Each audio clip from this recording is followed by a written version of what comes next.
Guys ମୁଁ ତ ଆଗରୁ ଯେମିତି ଜାଣିଥିବ ମୋ ମ୍ୟାରେଜ ତ ଆମେ ଏବେ ବାହାରି ଯାଇଛୁ ମାମୁଁ ଘର ଏଥିପାଇଁ ଯାଉଛି କି ଆଜି କଣ ମଙ୍ଗଳତ୍ରୀ ହବାର ଥିଲା।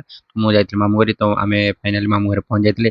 ଦେଖୁଛ ଗାଁର ମାହୋଲ ତ ପୁରା ଅଲଗା ପ୍ରକାର ଲାଗେ ତ ଏଠି ଆମର ପଳେଇ ଆସିଥିଲା କିଛି ଟିଫିନ ଫିଫିନ ନାସ୍ତା ଫାସ୍ତା କରିବା ପାଇଁ।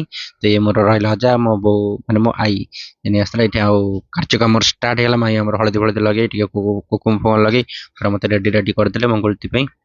ତ ଏଠି ବସିଗଲେ ମୋ ଅଜା ଟିକେ ବସିଗଲେ ପାଖରେ କହିଲେ ବଡ଼ ନାତି ନା ବଡ଼ ନାତି ପାଖରେ ମୁଁ ବି ଟିକେ ବସିବି ତ ଏଠି ଆସିଲେ ମୋ ମାଇଣ୍ଡ କିଛି ମିଠା ଖୁଆଇଦେଲେ ତ ଏଇଠୁ ଆମେ ପୁରା ରେଡି ହେଇଗଲୁ ଦେଖୁଛ ଏଇ ସବୁ ପୁରା ସବୁ ନୂଆ ନୂଆ ଆମର ପିନ୍ଧା ହେଇଛି। ତ ଏଠୁ ମୋ ଅଜା ବି ପଛରେ ଆସିଥିଲେ ଆମେ ଟିକେ ବ୍ଲଗ ବନଉଥିଲେ ମୋ ଅଜାଙ୍କୁ ମୁଁ କିଛି କହୁଥିଲି ଅଜା କହୁଥିଲେ ହଁ ନିଶ୍ଚିତ ନିଶ୍ଚୟ ୟୁଟ୍ୟୁବରେ ଛାଡ଼ିଆ ଭିଡ଼ିଓ ଛାଡ଼। ତ ଏଠି ଆମେ ପୁରା ଫୁଲି ରେଡି ଦେନ୍ ଆମେ ପଳେଇ ଆସିଥିଲେ ଘରକୁ ଏଠି ଆମର ବାଜା ଫାଜା ପଳେଇ ଆସିଥିଲା କାହିଁକି ନା ଆମର ବରଧରା ପଳେଇ ଆସିଥିଲା। ତ ଇଏ ରହିଲେ ବରଧରା ଝିଅଟିକି ତାଙ୍କ ସହିତ କିଛି କର୍ମ ହବ। ତ କେମିତି ଲାଗିଲା ଭିଡ଼ିଓ ନିଶ୍ଚିନ୍ତ କହିବ ଯଦି ଭଲ ଲାଗିଥିବ ପସନ୍ଦ ଆସିଥିବ ଲାଇକ୍ କମେଣ୍ଟ ସେୟାର କରିଦେବ। ଜୟ ଜଗନ୍ନାଥ।